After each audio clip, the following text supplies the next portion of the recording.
তোমাদের অ্যাসাইনমেন্টের উত্তরগুলো তুমি চাইলে এইভাবে এইদিকে একটা পেয়ে স্কেল করে এদিকে স্কেল করে সুন্দর করে সাজিয়ে লিখতে পারো। তো এইভাবে তুমি সুন্দর করে ক খ গ দিয়ে প্যারা আকারে লিখতে পারো, অথবা তুমি চাইলে এইরকম দুই দিকে স্কেল করে এদিকে স্কেল চারদিকে স্কেল করে সুন্দর করে সাজিয়ে লিখতে পারো। অথবা তুমি চাইলে অর্থাৎ এই যে মনে করো এই দিকে দুই স্কেল করে করে সুন্দর করে চিকন করে করে টেনে তুমি করে লিখতে পারো। তো লিখলে সুবিধা হবে কি, তোমার লেখাটা স্মার্ট হবে, সুন্দর হবে।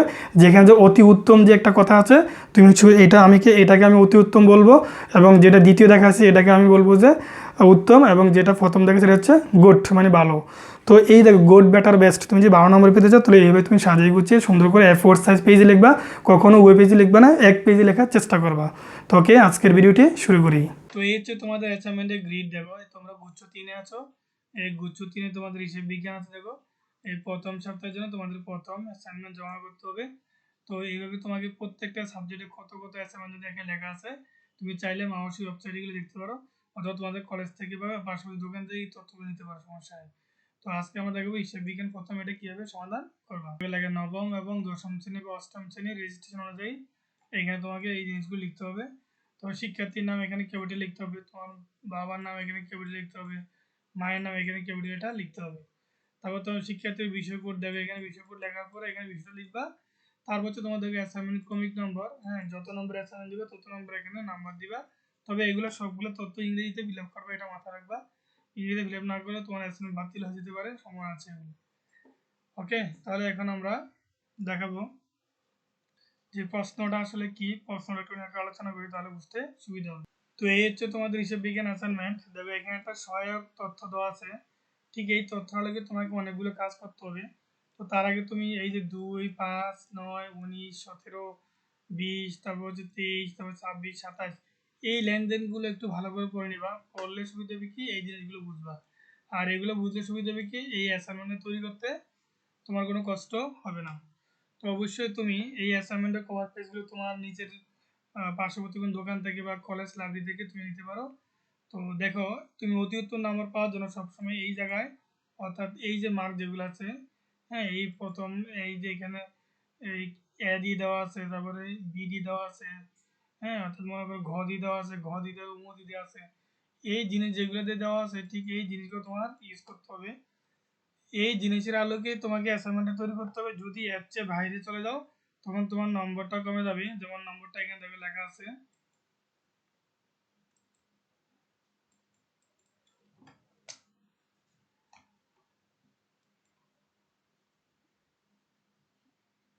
এই যে দেখো এখানে 3 আছে, 2 আছে, তারপরে 1 আছে। তুমি যদি ভালো করতে চাও তাহলে তোমাকে অবশ্যই এই যে বিষয় যেগুলো আছে এগুলো মাথায় রেখে তোমাকে অ্যাসাইনমেন্টটা তৈরি করতে হবে। তো আর কথা না বলে শুরু করি অ্যাসাইনমেন্টের সমাধান।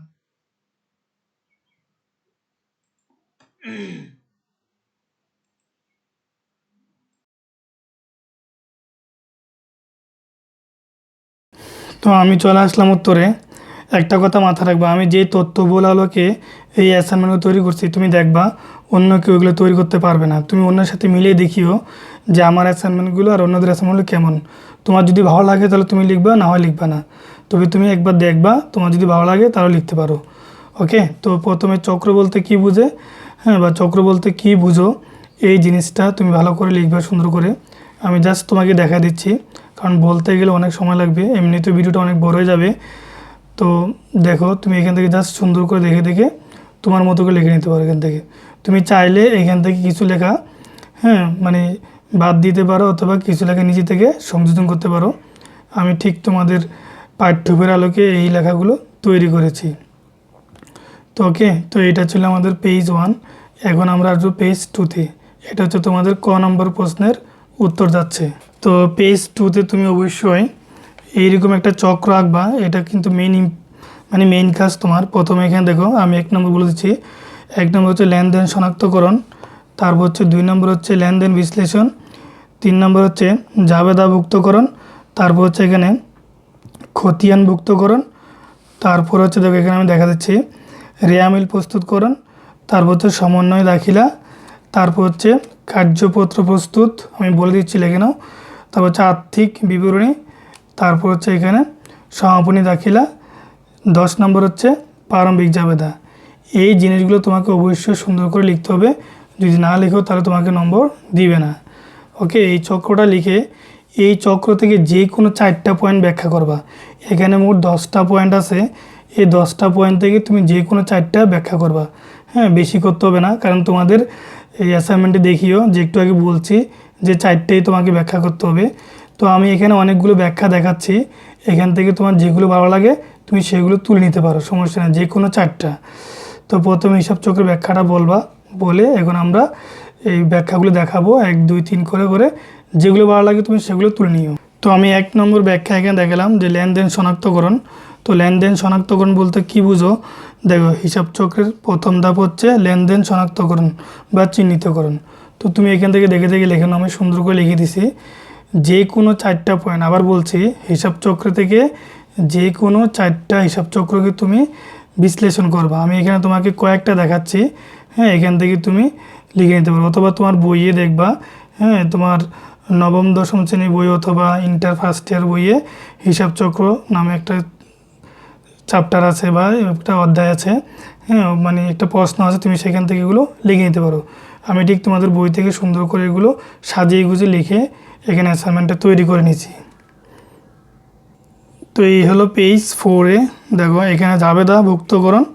হ্যাঁ, তো আমরা প্রথমে যেটা দেখাচ্ছিলাম লেনদেন শনাক্তকরণ, 2 নম্বর ছিল লেনদেন বিশ্লেষণ, 3 নম্বর হচ্ছে জাবেদাভুক্তকরণ।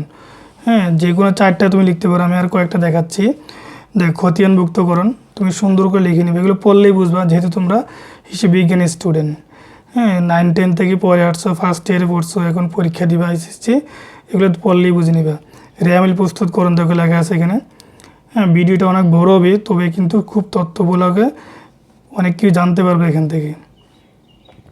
ওকে, 5 নম্বর ছিল রেয়ামিল প্রস্তুতকরণ। এবার আমরা পরের পেজে আসবো। তো এর চেয়ে এখন 6 নম্বর পয়েন্ট সমন্বয় দাখিলা। দেখো এখানে লেখা আছে সমন্বয় দাখিলা, এটা কি এখান থেকে পড়ে নিবা। হ্যাঁ, আমি বারবার বলছি এখান থেকে যে কোনো 4টা লিখবা। কার্যপত্র প্রস্তুতকরণ আমি সবগুলো দেখা দিচ্ছি, তোমার এখান থেকে যে 4টা ভালো লাগে তুমি সেগুলো তুলে নিবা। কার্যপত্র প্রস্তুতকরণ লেখা আছে এখানে, তারপরে সিরিয়াল করে দেখাচ্ছি, দেখো একটা একটা করে, তাহলে বুঝতে সুবিধা হবে। তো এখান থেকে আর্থিক বিবরণী প্রস্তুতকরণ এখানে লেখা আছে এখানে। তো এই যে দেখো আমাদের পেজ 5 শেষ, এখন পেজ 6-এ তোমাকে দেখাচ্ছি। তো এই হচ্ছে পেজ 6, দেখো। হ্যাঁ, তুমি এখান থেকে দেখে দেখে লিখে নাও। তারপরে 9 নম্বর হচ্ছে সমাপনী দাখিলা, মানে যে 10টা চক্র ছিল না, ওই 10টা চক্র আমি তোমাকে সংজ্ঞা দিয়ে দিছি, এখান থেকে তুমি যে কোনো 4টা লিখে নিবা। বারবার বলছি 4টা লিখে নিবা। তো ওকে, প্রারম্ভিক জাবেদা দেখো এখানে। তো এই যে জিনিসগুলো তুমি সুন্দর করে এখান থেকে সাজিয়ে গুছিয়ে তোমার অ্যাসাইনমেন্টে তুমি তৈরি করবে। অবশ্যই এগুলো যা বলছি প্রথমে A4 সাইজে তৈরি করবা, কখনও উভয় পেজে লিখবা না। হ্যাঁ, অর্থাৎ এক পিঠে লিখবা। ওকে, এখন আমরা দেখাবো খ নাম্বারটা। তো এই হচ্ছে খ নং, দেখো সহায়ক তথ্যের আলোকে প্রারম্ভিক উদ্বৃত্ত সহ হিসাব সমীকরণে লেনদেনের প্রভাব বর্ণনা করা হলো। তো এটা আমি দুইভাবে দেখাবো, তোমার যেটা ভালো লাগে সেটা করবা। এটা প্রথম অংশ এবং শেষ অংশ দেখাবো। আবার বলছি, খ নাম্বারটা আমি 2টা উপায় করছি, প্রথম অংশ এবং দ্বিতীয় অংশ। এটা হচ্ছে প্রথমটা এবং এরপর হচ্ছে দ্বিতীয়টা। তোমার যেটা ভালো লাগে তুমি সেটা করতে পারো, দুইটাই সঠিক। ওকে, প্রথমে তুমি এই প্রারম্ভিক উদ্বৃত্ত নির্ণয় করবা। হ্যাঁ, যেটা তোমার 2021 31 মে দেওয়া ছিল তোমার অ্যাসাইনমেন্ট উদ্দীপকে নগদ। তারপরে নগদ ছিল 32,000 টাকা, অবশ্য সরঞ্জাম ছিল 30,000 টাকা, তারপর প্রাপ্য হিসাব ছিল 25,000 টাকা। এই সবগুলো যোগ করলে হচ্ছে 27,000 টাকা। এখান থেকে যদি আমি প্রারম্ভিক দায় যেটা পদ হিসাব আছে ওইটা বাদ দিই, আর থাকে 69,000 টাকা। ওকে, তারপর আছে দেখো এরপরে যেগুলো বলছে হিসাব সমীকরণের প্রভাব বা সমীকরণের প্রভাব যেগুলো বলছে, যে 1 নাম্বার দিয়ে আমি লিখবো এখানে, এটা হচ্ছে 1 নাম্বার। তো 1 নাম্বার দিয়ে লিখবো 2021 জুন 2। দেখো এই 2 তারিখটা ব্যাখ্যা করতে বলছে। মালিক নগদ 10,000 টাকা, 30,000 টাকা অফিস সরঞ্জাম ব্যবসায় বিনিয়োগ করলো।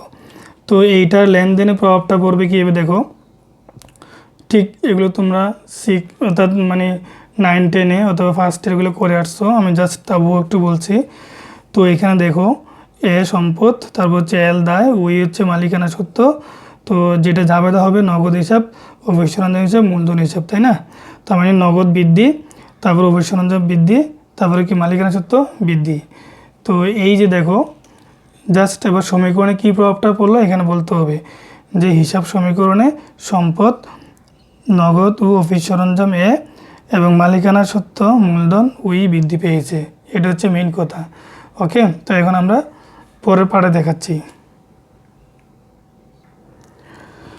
তো এই যে দেখো 2 নাম্বার, এখানে 2021 জুন 5 40,000 টাকার পণ্য বিক্রি করা হলো, যার 60% নগদে।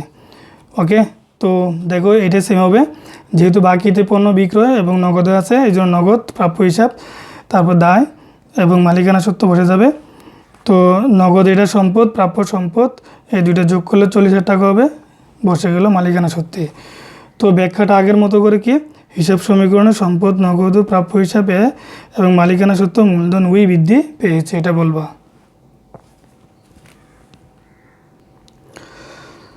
তো ওকে, 3 নাম্বার দেখো 2021 জুনে 9 ভাড়া পরিশোধ। তো ভাড়া দিলে আমাদের নগদ টাকা চলে যায়, এই জন্য নগদ এটা ব্র্যাকেটও হবে, এবং মূলধন কমে যায়, মালিকানা সত্ত্ব কমে যায়, এটা ব্র্যাকেটও হবে।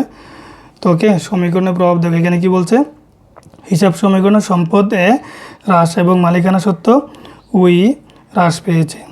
তো 4 নম্বর দেখো পয়েন্ট, এখানে কি বলা আছে, এখানে দেখো 4 নম্বর হচ্ছে 2021 জুন 20 দেখো ঘোষ অ্যান্ড সন্সের নিকট থেকে পণ্য ক্রয় 9,000 টাকা, যার 50% হারে।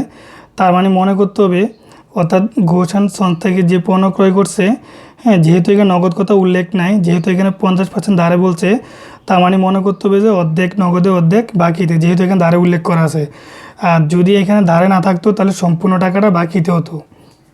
ওকে, যেহেতু পণ্য ক্রয় করার সময় নগদ টাকা কথা উল্লেখ না থাকলে, হ্যাঁ, তখন সেটাকে মানে পণ্য ক্রয় করার সময়, বিক্রি করার সময় যখন কোনো ব্যক্তি বা প্রতিষ্ঠানের নাম উল্লেখ থাকে, হ্যাঁ, তখন এটা বাকিতে ধরে নিতে হয়, যদি নগদ শব্দ উল্লেখ না থাকে। তো যেহেতু এখানে 50% ধারে, তার মানে বাকিটা অর্থাৎ অর্ধেক নগদে অর্ধেক বাকিতে ধরে নিতে হবে। ওকে, তো এবার আসো দেখো, তো এখানে তোমাকে করতে হবে সম্পদ এল দায়, এগুলো আগের মতো করে করবা। তো এইটার জন্য যাবাদ হচ্ছে দেখো এখানে যে নগদ হিসাব, তারপর হচ্ছে এখানে প্রদেয় হিসাবে বসবে, তারপর হচ্ছে তোমার এখানে মূলধনে বসবে। তো এই দেখো টোটাল এখানে 9,000 টাকা বিয়োগ করে হবে, এইটা বিয়োগ করে হবে, তারপরে এটা যোগের হবে দায়টা। ওকে, তো এবার দেখো এখানে কি বলা আছে, হিসাব সমীকরণের সম্পদ নগদে মালিকানা সত্ত্ব মূলধন ইকুয়াল উই হ্রাস পেয়েছে এবং পাওনাদার এল বৃদ্ধি পেয়েছে।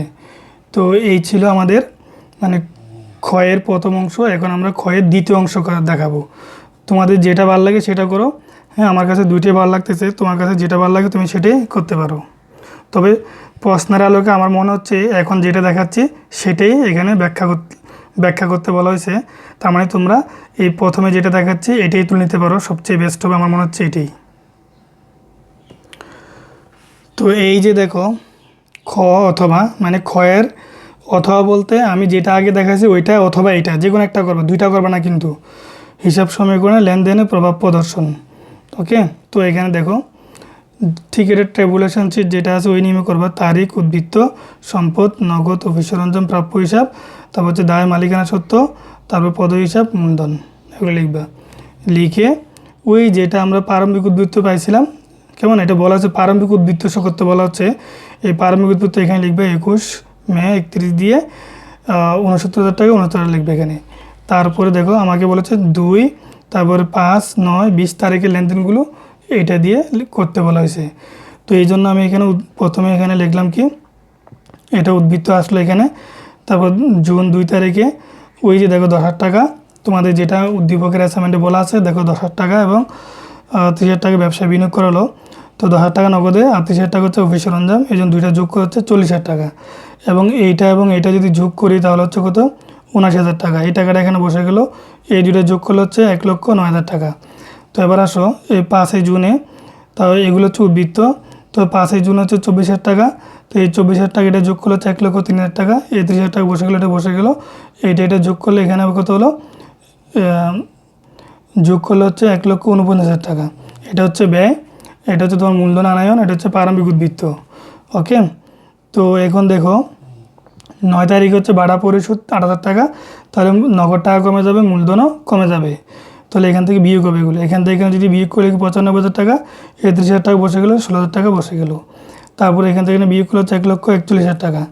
তারপর আসো জুন 20 তারিখে, কেমন, জুন 20 তারিখে এগুলো উদ্বৃত্ত বসে গেলো। জুন 20 তারিখে হচ্ছে তোমার ওই দেখো, অর্থাৎ সে যেই ঘোষ অ্যান্ড সন্সের নিকট থেকে পণ্য ক্রয় করেছিল অর্ধেক টাকা তাকে দিয়ে দিয়েছে, তাই না? অর্থাৎ মানে কিছু টাকা নগদে, কিছু টাকা বাকিতে ক্রয় করা হয়েছিল। তো এই জন্য দেখো এইখানে নগদে ক্রয় করলে অর্থাৎ নগদ টাকা এখান থেকে কমে যাবে 4,500 টাকা নগদে, এবং বাকিতে ক্রয় করছিল এই জন্য তোমার পাওনাদার বা প্রদেয় হিসাব এখানে বৃদ্ধি পাবে। আর টোটাল 9,000 টাকা এখান থেকে বিয়োগ হবে। তার মানে এখান থেকে বিয়োগ করলে হচ্ছে 32,000 টাকা, এখান থেকে এটা বিয়োগ হবে, এটা বসে যাবে। তারপর এটা এখানে বসে গেলো, এটা এখানে বসে গেলো, এখান থেকে বিয়োগ করলে এটা বসে গেলো। এই অংশ এই অংশ এই অংশ যোগ করলে হবে তোমার দেখো 1,36,500 টাকা, এবং এইটা যোগ করলে হবে 1,36,500 টাকা। তার মানে উভয় দিকে মিলে গেল। এই ক্ষয়ের অথবা দেখালাম, তো ক্ষয়ের প্রথম অংশটা এবং এটার মধ্যে দুইটাই সেম মিলে গেল।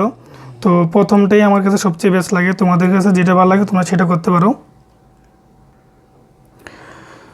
ওকে, এবার আমরা চলে আসলাম ঘ নাম্বার। দেখো, তো ঘ নাম্বারে দিয়ে জাবাতে গড় করবা, করে বিবরণ, তারিখ বিবরণ, খতিয়ান পৃষ্ঠা, ডেবিট টাকা, ক্রেডিট টাকা, একদম সহজ, এটা সবাই পারবা, একদম সিম্পল একটা জিনিস।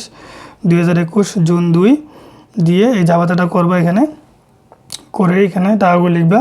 আমি জাস্ট তোমাকে দেখা দিচ্ছি, তোমরা লিখতে পারো। এখানে জুন 5 দেখো নগদ হিসাব, প্রাপ্য হিসাব, বিক্রয় হিসাব, যেহেতু এখানে 50 মানে 60% নগদ হলে আর 40% বাকিতে, হ্যাঁ এটা তোমাকে লিখে দিতে হবে এখানে, যেহেতু ব্যাখ্যা সব বলছে, ব্যাখ্যা না দিলে কিন্তু নম্বর দিবে না, তোমাকে মাথায় রাখবা। 17 জন এটা লেনদেন নয়, কেমন, ব্যক্তিগত প্রয়োজনের মানে ব্যক্তিগত সম্পদ বিক্রি করে ব্যক্তিগত প্রয়োজনে ল্যাপটপ ক্রয় করছে, সুতরাং এটা লেনদেন হবে না, এই জন্য জাবেদা হবে না। ওকে, তারপর হচ্ছে 26 জুন নগদ হিসাব, বিক্রয় হিসাব। তো এই টোটাল জাবেদাটা করে তুমি অবশ্যই মোট যোগফল লিখবা এবং নিচে উত্তর লিখবা, নাহলে তুমি অতি উত্তম নাম্বার পাবা না। তো এটা ছিল তোমাদের ঘ নাম্বার। এখন আমরা ঘ নাম্বার আসবো। তো ওকে, এখন আমরা ঘ নাম্বার দেখাবো। তো আমি এটা রাফ করলাম, দেখো গণংয়ে জাবেদাগুলো রাফ করে দিলাম, কারণ তুমি গণংটা করার জন্য যদি জাবেদা না পারো তাহলে তুমি গণংয়ের খতিয়ানগুলো পারবা না। গণংয়ে খতিয়ান করতে বলছে, তো আমরা সবাই জানি খতিয়ান করার জন্য অবশ্যই আমাকে জাবেদা জানতে হয়। তো এগুলো পরীক্ষায় লিখতে হবে না, আমি জাস্ট তোমাকে রাফটা দেখা দিচ্ছি, তুমি এগুলো বোঝার জন্য এগুলো খাতায় তুলতে পারো। এগুলো কিন্তু পরীক্ষার খাতায় লিখতে হবে না, অ্যাসাইনমেন্টের খাতায় লিখতে হবে না, জাস্ট অ্যাসাইনমেন্টটা বোঝার জন্য, করার জন্য সুন্দর করে আমি জাস্ট তোমাদেরকে এগুলো এক নজরে দেখিয়ে দিচ্ছি এগুলো। তো ওকে, এই ছিল তোমাদের জাবেদাগুলো। এখন আমরা আসলে মেইন অঙ্কটা কীভাবে করে সেটা দেখাবো। তো যেহেতু আমাদের জাবেদা দেখানো শেষ, তো এখন দেখো আমরা খতিয়ান দেখাচ্ছি। তো খতিয়ানগুলো দেখার জন্য প্রথমে গণং লিখবা, গণং দিয়ে মূলধন হিসাব, যেটা আমাকে অ্যাসাইনমেন্টে বলছে মূলধন হিসাব। তারপর এখানে তারিখ বিবরণ, জাবেদা পৃষ্ঠা, ডেবিট ক্রেডিট, উদ্বৃত্ত ডেবিট ক্রেডিট দিবা, এগুলো সবাই জানো। তো প্রথমে জুন 2 নগদ হিসাব, এটা নগদ হিসাব মাথায় রাখবে, এটা নগদ হিসাব। তারপর হচ্ছে অফিস সরঞ্জাম হিসাব, নগদ হিসাবে 10,000 টাকা, 10,000 টাকা। তারপর অফিস সরঞ্জাম 30,000 টাকা, এই 10,000 টাকা 30,000 টাকা যোগ করলে 40,000 টাকা। তো এটা ছিল তোমাদের মূলধন হিসাবের খতিয়ান। ওকে, তো এখন আমরা আসবো নগদ হিসাব, এটা সবচেয়ে একটা জটিল, হ্যাঁ সবগুলো হিসাবে এখানে আসছে। দেখো আমি একটা একটা করে দেখাচ্ছি। প্রথমে নগদ হিসাব লিখবা, লিখে তো এখানে দেখো তারিখ বিবরণ, জাবেদা পৃষ্ঠা, ডেবিট টাকা, এখানে ক্রেডিট টাকা, উদ্বৃত্ত ডেবিট ক্রেডিট। তো আমি জাস্ট তোমাকে একটু আগে যে রাফটা দেখাচ্ছি ওই রাফ থেকে এগুলো করে ফেলছি। তো রাফটা তোমাদেরকে করে দিয়েছি, তাহলে তোমাদের এই অঙ্কগুলো বুঝতে আর কষ্ট হবে না। তো এখন দেখো 2 নম্বরে মূলধন হিসাব, তারপর হচ্ছে বিক্রয় হিসাব, তারপর হচ্ছে ভাড়া হিসাব, তারপর হচ্ছে তোমার প্রাপ্য হিসাব, তারপর হচ্ছে ক্রয় হিসাব, প্রদেয় হিসাব, তারপর হচ্ছে তোমার কি বিক্রয় হিসাব, তারপর হচ্ছে বেতন হিসাব। এই যে টোটাল যোগফলটা এই 52,700 টাকা। হ্যাঁ, যেহেতু তোমাদেরকে জাবেদা করে দিয়েছি, তাহলে তোমাদের এই খতিয়ানগুলো করতে আর কষ্ট হবে না। ওকে, এই জাবেদাগুলো কিন্তু পরীক্ষার খাতায় বা অ্যাসাইনমেন্ট খাতায় লিখতে হবে না, জাস্ট তুমি এই খতিয়ানগুলো অ্যাসাইনমেন্ট খাতায় করে নিবা। ওকে, এখন আমরা আলোচনা করব নম্বর নিয়ে, সর্বশেষ অঙ্ক। তো নম্বরে বলা হচ্ছে যে সহায়ক তথ্যের আলোকে নগদ প্রাপ্তি জাবেদা এবং নগদ প্রদান জাবেদা করতে হবে। তো কত কত তারিখ 2, 5, 12, 20, 23 ও 30 এই লেনদেনগুলো নিয়ে নগদ প্রাপ্তি এবং নগদ প্রদান জাবেদা করতে হবে। তো প্রথমে আমি তিস্তা বিপণী বিতান নগদ প্রাপ্তি জাবেদা কালান্তিক মজুত হ্যাঁ পদ্ধতিতে করব। তো এই জন্য আমাকে যে কাজটা করতে হবে সেটা দেখো। প্রথমে তারিখ ডেবিট মানে ক্রেডিট হিসাবের খাত বা ক্রেডিট হিসাব সূত্র ডেবিট, তারপর হচ্ছে নগদ ডেবিট, বাট্টা ডেবিট, এটা হচ্ছে বিক্রয় হিসাব ক্রেডিট, এটা হচ্ছে ক্রেডিট, প্রাপ্য হিসাব ক্রেডিট, অন্যান্য হিসাব ক্রেডিট। তো এই যে প্রাপ্তি জাবেদার ক্ষেত্রে আমরা এইভাবে ঘরগুলো করে ঠিক যেই লেনদেনগুলোর ক্ষেত্রে নগদ প্রাপ্তি টাকা ঘটছে ঠিক সেই লেনদেনগুলো লিখব। তবে এইখানে যেহেতু বলে দিছে যে 2, 5, তারপর হচ্ছে কত 12, 20, 23, 30 এই তারিখের আলোকে আমাকে এগুলো করতে হবে। তো এখান থেকে 2 তারিখ আর 5 তারিখ 12 তারিখ এগুলো নগদ প্রাপ্তি ঘটনা ঘটছে, এই জন্য এখান থেকে নগদ প্রাপ্তি টাকা হয়ে গেল। ওকে, তো এগুলো যোগ করলে এখানে জেড টেনে দিবা। তো এখন আসো আমরা করব তিতাস বিপণী বিতান এর নগদ প্রদান জাবেদা। তো এর জন্য আমাকে আবার এরকম একটা ঘর করতে হবে। এখানে একটা ঘর বাড়বে চেক নং, তারিখ চেক নং, ডেবিট হিসাব খাত সূত্র, তারপর হচ্ছে ক্রয় ডেবিট, প্রদয় ডেবিট, অন্যান্য হিসাব ডেবিট, প্রাপ্ত বার্তা হিসাব ক্রেডিট, নগদ হিসাব ক্রেডিট। ওকে, তো এগুলো লিখে, তো এই জিনিসগুলো লিখে এখন আমাকে জাস্ট আইটেমগুলো বসাতে হবে। তো এখান থেকে কোনগুলো প্রদান, 20 তারিখ, আরটা হচ্ছে 23 তারিখ, আরটা হচ্ছে তোমার 30 তারিখ। তো আমি এখানে সুন্দর করে দিলাম, তুমি এগুলো এখান থেকে দেখে দেখে তুলে নিতে পারো। তো দেখো এইটার যোগফল হচ্ছে, এটা হচ্ছে 18,800 টাকা। এই যোগফলগুলো করে জেড টেন দিবা। তো এই ছিল মূলত তোমাদের হিসাব বিজ্ঞান অ্যাসাইনমেন্ট। তোমাদের প্রত্যেকটা অ্যাসাইনমেন্ট আমরা খুব তথ্যবল আলোকে এবং সঠিকভাবে করার চেষ্টা করি তোমাদের পাঠ্যপুস্তক আলোকে, অ্যাসাইনমেন্ট আলোকে। তো এর জন্য যদি তোমার ভালো লাগে আমাদের চ্যানেলটি সাবস্ক্রাইব করবা এবং ভিডিওটিতে একটা অবশ্যই লাইক দিবা এবং কমেন্ট করবা, অবশ্যই বন্ধুদের মাঝে এটা শেয়ার করবা। তো পরবর্তী ভিডিও আসা পর্যন্ত সবাই ভালো থাকো, সুস্থ থাকো। থ্যাংক ইউ, আল্লাহ হাফিজ।